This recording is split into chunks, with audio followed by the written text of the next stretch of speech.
والصلاة والسلام على سيد المرسلين وعلى آله وأصحابه أجمعين। ঐতিহাসিক সার্কিট রোডের এই ময়দানে আগামীকাল তাফসিরুল কোরআন মাহফিলকে সামনে রেখে যে প্রস্তুতি চলছে সেই প্রস্তুতি দেখার জন্য আমরা এসেছিলাম। আজকে মাঠ পরিদর্শন এবং স্টেজ পরিদর্শন দেখে আমাদের কাছে স্পষ্ট প্রতীয়মান হয়েছে যে প্রস্তুতির প্রায় শতভাগ সম্পন্ন হয়েছে। বাকি কাজ রাতের মধ্যে শেষ হয়ে যাবে।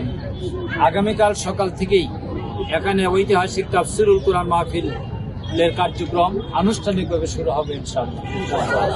এটা আমাদের জন্য আবেগ এবং সৌভাগ্যের বিষয় যে ঐতিহাসিক এই সার্কিট হাউস ময়দানে আল্লামা দেলোয়ার হোসেন সাঈদী সাহেব তাফসীর করেছেন এবং একসময় এখানে ইত্তেহাদুল উম্মার সমাবেশ হয়েছিল।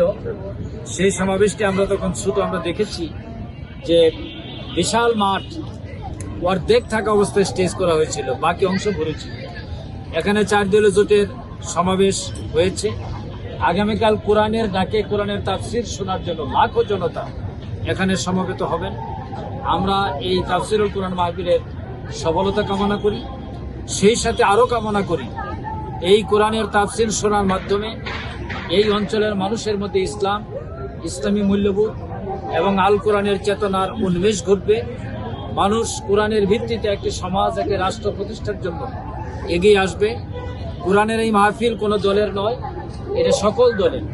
এখানে বিএনপি, জামাত, ইসলামী শাসনতন্ত্র, খেলাফত মজলিস, ইসলামী আন্দোলন সহ সকল রাজনৈতিক দল, সকল শ্রেণী পেশা, তাবলিগ জামাতের বন্ধুগণ, কওমি মাদ্রাসার শিক্ষক এবং ছাত্রমণ্ডলী, সাধারণ শিক্ষায় শিক্ষিত জনতা, সর্বস্তরের মানুষ এক কথায় আমি ক্লাসিফাই করে নির্দিষ্ট করে এখানে বলার ভাষা প্রয়োগ করা যাবে না।